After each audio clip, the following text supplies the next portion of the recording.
Welcome back. This section is on hypothesis tests for a population mean. In the previous section, we talked about hypothesis tests on a population proportion, and I did take my time there to go through all the 6 steps of this hypothesis test process. Now that we've already gone through those 6 steps, we're going to repeatedly use those 6 steps throughout the rest of the course, really. Okay, so we should be able to get right into it pretty quickly.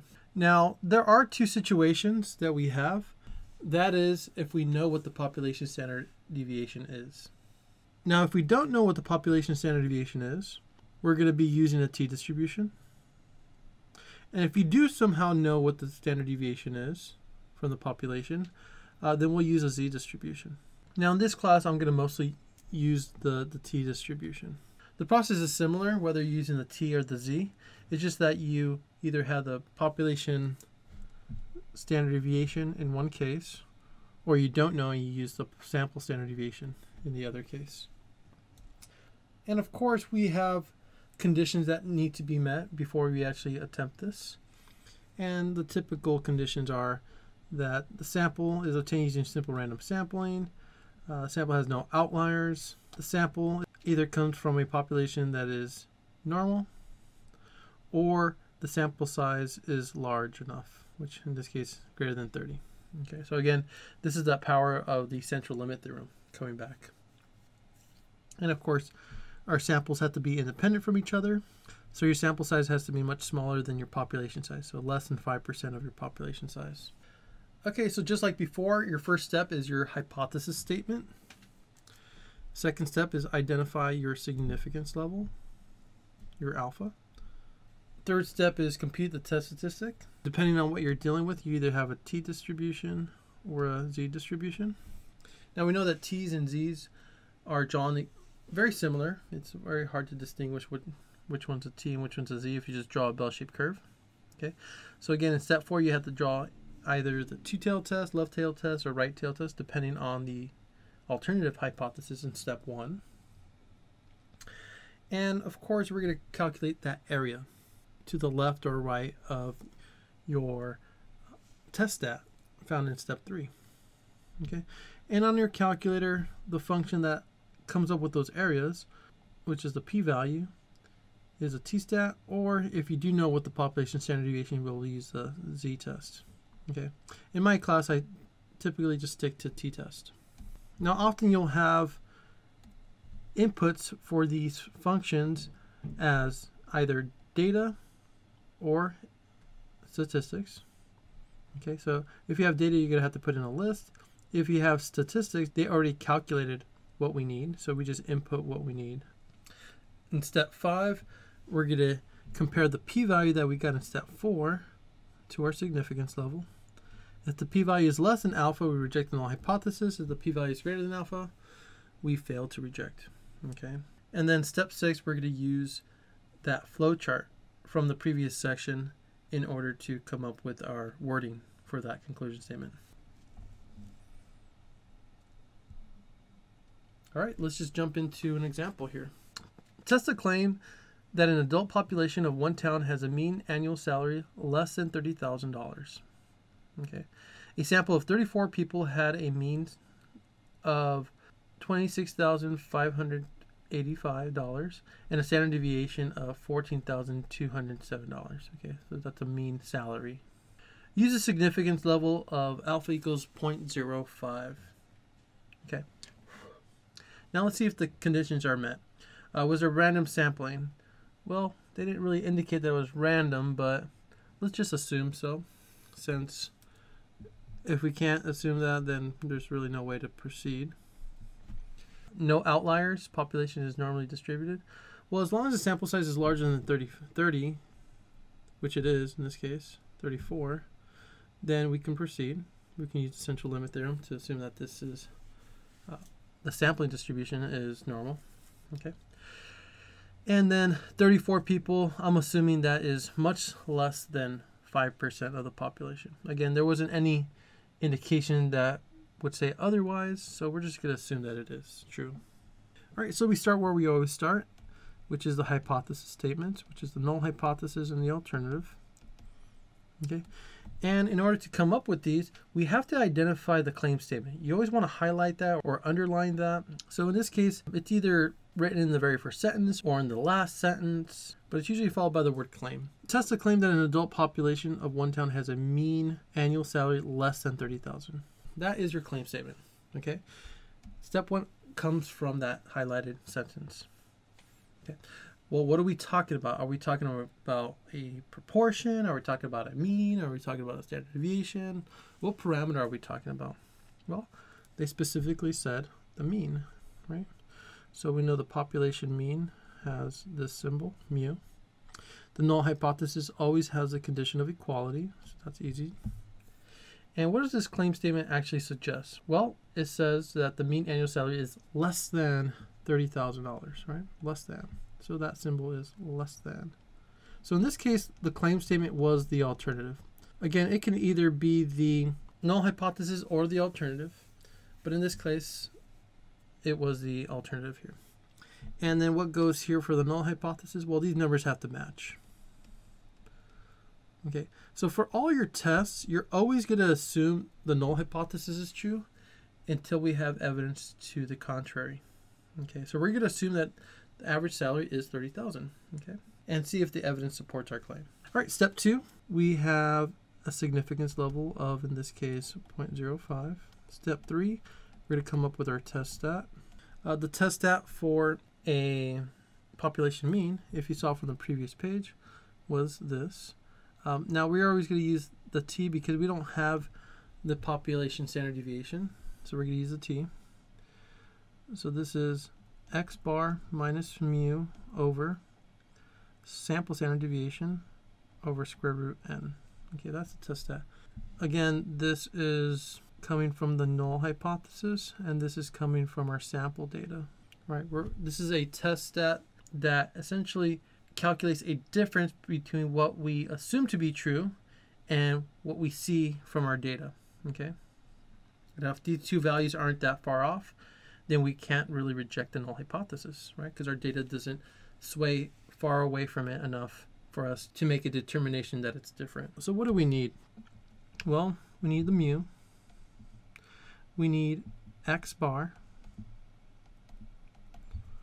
We need the sample standard deviation. And we need n, right? Now they actually gave us these. The mu is coming from the null hypothesis from step one, so that is mu equals 30,000. The sample mean comes from our data, which in our case, the sample of 34 people had a mean of 26,585. Okay, so it was below the mean. So far it is leaning towards our alternative, which is that it's less than 30,000, but we don't know if it's significantly less. Okay, that's why we're doing this test. The sample standard deviation is 14,207. Again, they do just say the word standard deviation, but if you see it from the very beginning of the sentence, it says a sample of has a mean of this and a standard deviation of 14,207. And the sample size in this case is 34. All right. Let's go over to the calculator. Now, it wouldn't be too hard of a task to just plug these numbers into this equation to calculate this. It's not, but if we use a calculator, it'll calculate this t value for us, but it'll also give us the p value, which you would have to actually use like tcdf. But this test does this all for us, and that's called the t-test. All right, let's go over to the calculator. All right, we're at the home screen here. Let's go over to stat. We're going to go to test, and we're going to look for t-test. It's just that second one. And again, we have inputs at the very top, and they're asking whether we either have data or stats. So they already calculated all these statistics from our sample, right? They already did all the dirty work for us. Okay, so we do have stats. Now, if we had data, like a whole list of values, then we highlight data, and you can see how now it's asking for a list. So make sure you have stats highlighted, okay, and then you'll see. Now, mu with the little zero next to it, that's the mu from the null hypothesis. In this case, it's 30,000. X bar is the sample mean. In this case, that's 26,585. Sample standard deviation was 14,207. And our sample size was 34. Okay, and the alternative here, now this refers to the alternative. In our case, the alternative is that mu is less than 30,000. Mu is less than the mu for the null hypothesis. So that one has to be highlighted. Make sure that's highlighted. Let's go ahead and calculate. What this is going to give us, it's going to give us a test stat, which is that t-value. And it's also going to give us the p-value, which we'll need in step 4. Okay, and I'll actually copy both of those numbers down. All right, so what we see in the output is that t-value, that it's equal to negative 1.40, if I'm just rounding to 2 decimal places.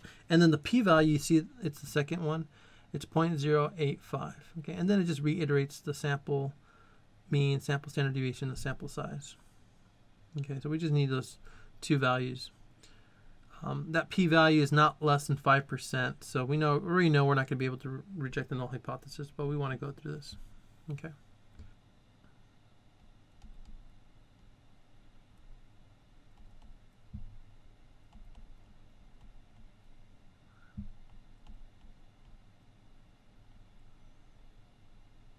So step 3 is complete. That's a complete step 3. You have the formula here. You tell me what function you're using in your calculator, and you're telling me all your inputs in your calculator. All right, so in step 4, we got that p-value from that output of the test stat. So what are we drawing here in step 4? Well, a t-distribution is bell-shaped, so we have to draw a bell shape. It's very similar to the normal distribution. It's almost indistinguishable. It's just that t-distributions tend to be more spread out. Okay. We still have 0 at the center because this is a standardized t. And we're going to go ahead and label our test stat, which we found in step 3, which is negative 1.4. So that's out here to the left. And then now we have to figure out, do we have a two-tailed test, a one-tailed test? And in our case, we have the alternative that is less than, right? Okay, so that just tells us it's going to be a left-tailed test. So that means we're going to shade to the left of our test stat. And what would be the area of this region? Well, we just calculated it in the previous step. That is the p-value. Okay, so that's a complete step 4 there. We have the correct shape of the graph drawn, the zeros labeled, the test stat is labeled, we have the correct number of tails, and we've labeled the area of the shaded region, which is the p-value. So that is a complete step 4. All right, step 5, we make a decision. The decision is made by comparing your p-value found in step 4 to your significance level. And our significance level is 0.05. The p-value is 0.0852. And the p-value is greater. Again, what does the significance level indicate? Well, we were willing to make a mistake 5% of the time, right? If we go along with this decision to reject the null hypothesis, the probability that we'd be wrong would be about 8.52%. Okay, we were only willing to be wrong 5% of the time, so we are not going to take that risk. So we are failing to reject the null hypothesis. Okay, finally, the conclusion statement. If we follow the flow chart here, what did we do in step 1? Well, step 1, we have the claim is the alternative, and in step 5, we failed to reject. So let's go back to that flow chart. Okay, so the alternative was the claim, so we're going to go in this direction, and then we failed to reject the null hypothesis. So our conclusion statement starts off like this. There is not sufficient sample evidence to support the claim that, and what was the claim statement? If we go up, if we highlighted it like you should, like in every problem, the claim statement is an adult population of one town has a mean salary less than 30,000. That the adult population has a mean salary, annual salary, less than $30,000.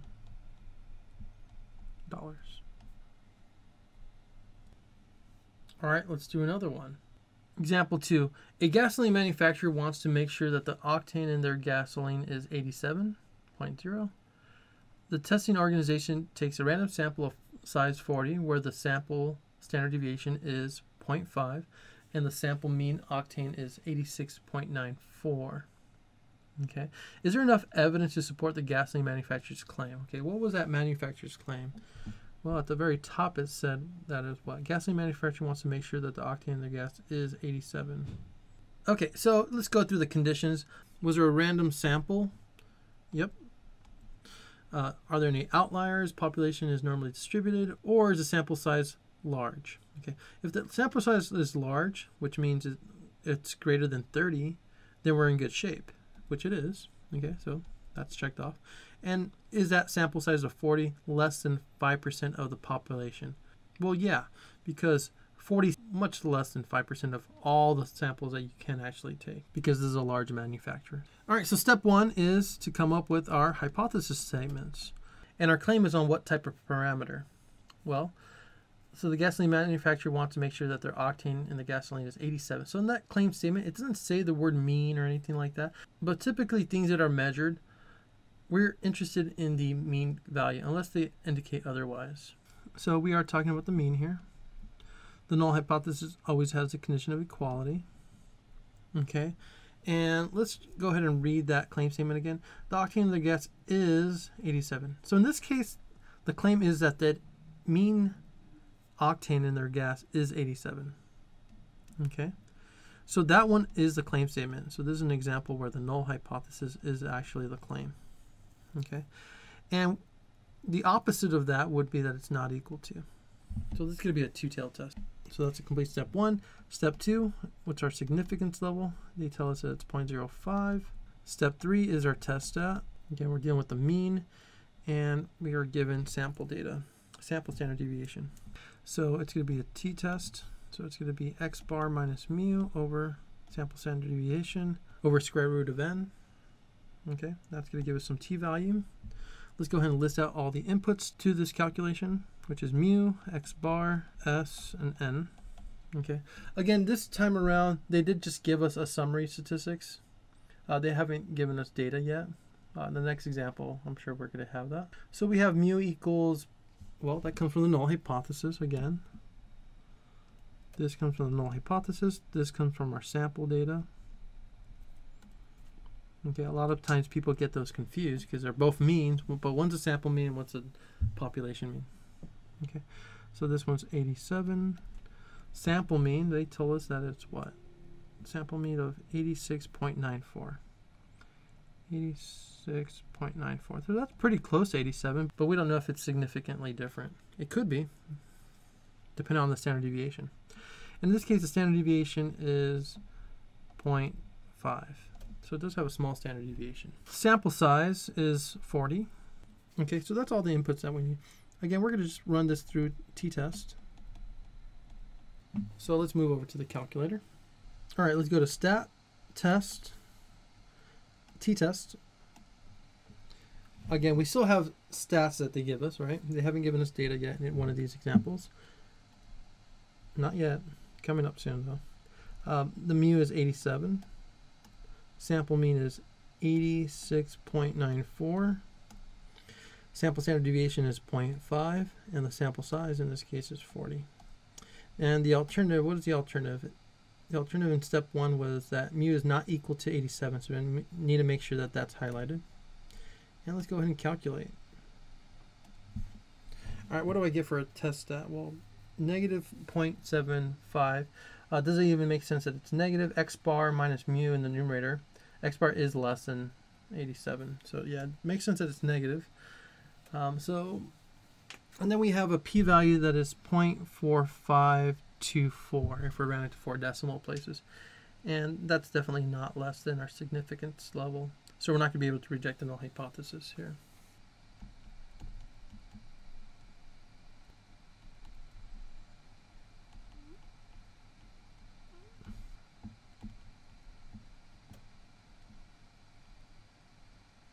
So that was a complete step 3.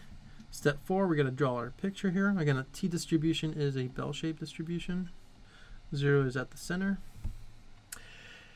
Our test stat, which is a negative 0.76, which should be somewhere around here. And what kind of tail test do we have? Do we have a two-tail test, left tail test, or right tail test? Well, we have a two-tail test, right? Because of the not equal to. This tells us that it's a two-tail test. All right, so we also have to have the positive counterpart to this, right, for that symmetry. Okay, so essentially, why is it two-tail? Because in order to reject the null hypothesis that's 87, either has to be significantly less than 87 or significantly more than 87. So it just makes it a little bit harder to test because we have to actually test on both sides. Okay, so the p-value here is the area in the shaded tails here, and the sum total is 0.4524. So even if it was just a left tail test or a right tail test, each one of those tails is half of 45, which is like 22.5. I still wouldn't be able to reject the null hypothesis if that was the case. Okay, that's a complete step 4. Step 5, we're going to make a decision, and that's made by comparing our p-value to our significance level. We can barely see 0.05. P-value is 0.4524.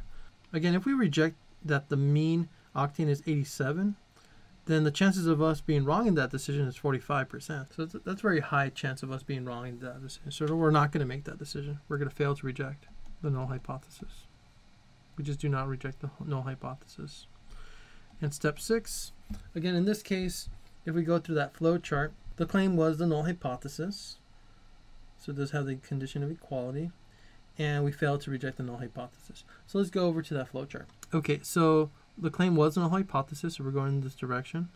And then we failed to reject the null hypothesis, so we go this direction. So the wording of our final conclusion is that there is not sufficient evidence to warrant rejection of the claim that the octane in the gasoline is 87. In their gasoline is 87.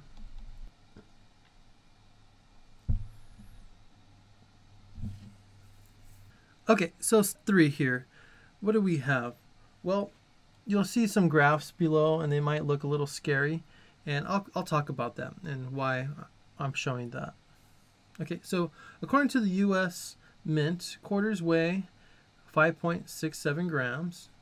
A researcher is interested in determining whether the state quarters have a weight that is different from 5.67 grams. So there's state quarters and then there's traditional quarters, essentially, right? He randomly selects 18 state quarters, weighs them, and obtains the following data. So this is our data here. Okay, there's 18 quarters there, and they all have different weights, but they tend to be about the same. Okay, now there's only 18. So the question is, at a 5% level of significance, is there evidence to conclude that the state quarters have a weight that is different than 5.67? So that is our claim statement right there. State quarters have a weight that is different than 5.67 grams. All right, let's see if we meet the conditions here. Do we have a simple random sample? Yeah, he randomly selects. Is the population normal, or is the sample size greater than 30? Well, the sample size is not greater than 30, so we have to have been told that the population was normally distributed. So no. So we have a no for this, but we can actually address this in some way. Now, is our sample size less than 5% of the population size? Yeah, 18 quarters is definitely less than 5% of all quarters, right? So that one's met, okay? But condition 2 is not met. So how do we verify the data comes from a population that's normally distributed if we don't have more than 30? Okay. Well, the easy answer is we'll just start taking more quarters, right? Just get another 12 quarters and make it 30, right? Then you guarantee that you have an approximate normal, right? In many cases, you don't have that luxury. So what's done in practice, which we don't have to do in my class, is that you come up with a thing called a normal probability plot. Now, this topic I chose to skip in this class. Now, and that's what you would have to do. You would have to come up with a graph. We would have to collect this data and plot it in a way that I haven't shown you how. And you can determine whether it's a normal population or not. Okay. Also, if you do a box plot, which we did talk about, then you can actually test for outliers. Okay. So right there, it looks like it's pretty symmetrical, right? And if it was way skewed to one side or the other, you can say that there's some outliers. Okay. And then we wouldn't be able to do this problem in this fashion. Okay, so in this case, these two plots do indicate that this population is most likely a normal distribution. All right, so we can continue with the problem. And again, in my class, I don't make you go through this process, especially not on an exam. So this is more just to illustrate what needs to be done in practice if all the conditions aren't met. All right, let's continue with the 6-step process here. Okay, so what was the claim statement? Let's go back up to here. We already highlighted that state quarters have a weight different than 5.67 grams. All right, so this is something that's being measured, and if they're talking about a claim having a certain amount of units of that measurement, then we typically have a claim on a mean. Okay, so that's what that is in this case, the mean weight. So in step 1, our hypothesis statements are the null and the alternative. And this is a claim on a mean. So we have the population mean. The null hypothesis always has a condition of equality. And our claim statement was that we have a weight that is different. Well, what does different mean in terms of a math symbol? Well, that's a not equal symbol. Okay. So we say that mu is not equal to 5.67 grams. So that is our claim statement. Make sure you label that. That does help you, especially when you're dealing with the conclusion statement at the end. Okay. And of course, these two numbers have to match, 5.67. So that's a complete step 1. Step 2, our significance level, which in this case they indicated that it was what? 0.05.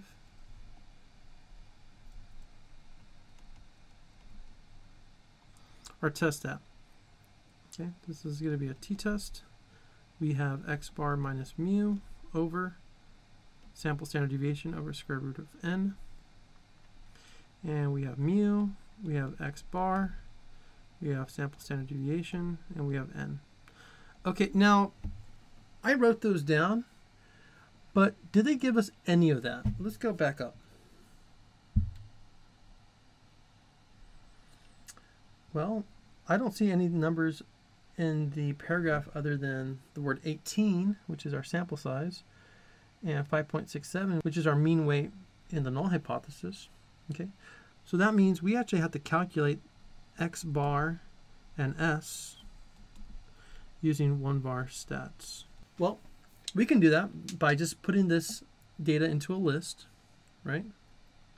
And if we were to put this data into a list, then we can calculate the mean and sample standard deviation, or our calculator actually just allows us to put this into a list, and then we can just run the tests with this data from a list. So let's actually show you how to do that.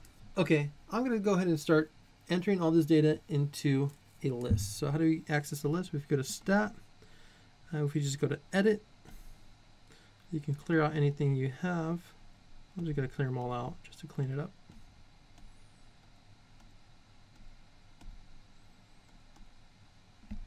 All right, let's just go ahead and type away. Okay, so I entered my data, and you think I just entered it and then I'm going to just jump away? No, I go through every single value that I inputted and I check to make sure that everything was entered correctly. Okay, and you better make a habit of doing that because you won't have any idea if you made a mistake or not. Okay, it's very easy to think that you punched in the number and it just didn't register. Okay, so make sure you go through that. Okay, so I redid that. All right, now from here, let's go ahead and quit out of this. Again, our list is in L1. If your list was in another list, that's fine too. You just have to make sure you remember what it's in. I'm going to quit. Go to stat. We're going to go to test. And we're going to go t-test. Now, again, remember when we had different inputs here, we either have stats or data. We actually have data. We have raw data. If we go to data, the mu from the null hypothesis, if I scroll back down,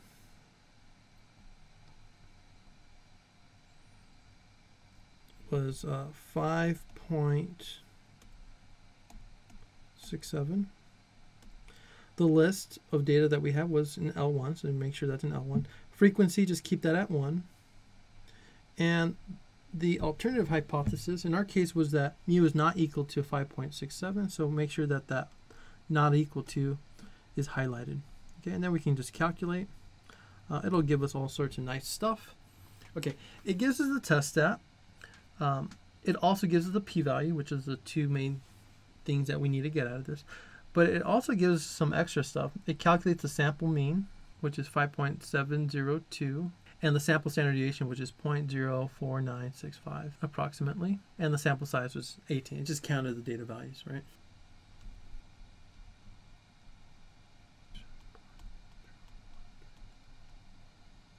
Okay, so step 3 is complete there. Step 4, we're going to have to draw a bell-shaped curve here, okay, where we have 0 at the center. We're going to label our test stat, which is in this case 2.75. And we actually do have a two-tailed test. And how do we know that? Because of the not equal sign. So we have to also indicate the negative 2.75. And the area in the shaded regions here, in the two tails, both add up to be about 1.36%. So that's the sum total of those regions. Now we compare our p-value to the alpha, which was 0.0136, our alpha being 0.05. Our p-value is definitely less than 0.05.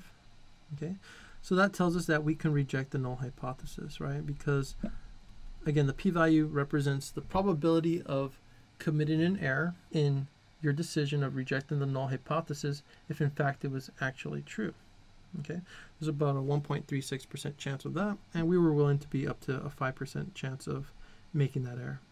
All right, and the conclusion statement here is, well, the alternative was the claim in this case, and we were able to reject the null hypothesis. So let's go over to that flow chart. All right, so the alternative was the claim, so we're going this way, and we were actually able to reject the null hypothesis. So the sample data supports the claim that, well, the claim was that the mean weight of state quarters is what? Different than 5.67 grams? Grams.